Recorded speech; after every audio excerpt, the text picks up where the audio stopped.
খালেদ সাইফুল্লাহ। খালেদ, ঢাকা চট্টগ্রাম মহাসড়কে এই মুহূর্তে পরিস্থিতি কেমন দেখছেন আমাদেরকে জানাবেন।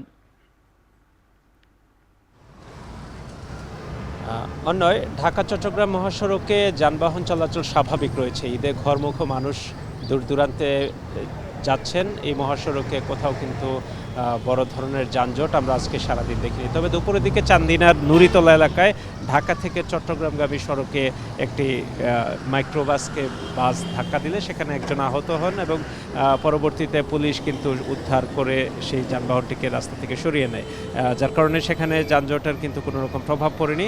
এখন ক্যান্টনমেন্ট এলাকাতে নিশ্চিন্তপুর এলাকায় আছে। এই মহাসড়কের এই জায়গাটিতে রাস্তায় কাজের কারণে কিন্তু এই জায়গাটিতে একটু উঁচু জায়গায় উঠতে হয় রাস্তার নিচু সমান্তরাল জায়গা থেকে, যার কারণে এই জায়গাটিতে যানজটের কিছুটা চাপ তৈরি হয়। আমরা কয়েকদিন ধরে দেখছি যে এখানে যানবাহনগুলো দ্রুত গতিতে এসে এখানে একটি ধীর গতির অবস্থা তৈরি হয়, যার কারণে এখানে কিন্তু যানবাহনের চাপ বাড়ে এবং এটি থেমে থেমে সারাক্ষণ কিন্তু এটি থাকে না। এটি কখনো খুব বেশি গাড়ির চাপ তৈরি হলে তখন এটি দেখা যায়।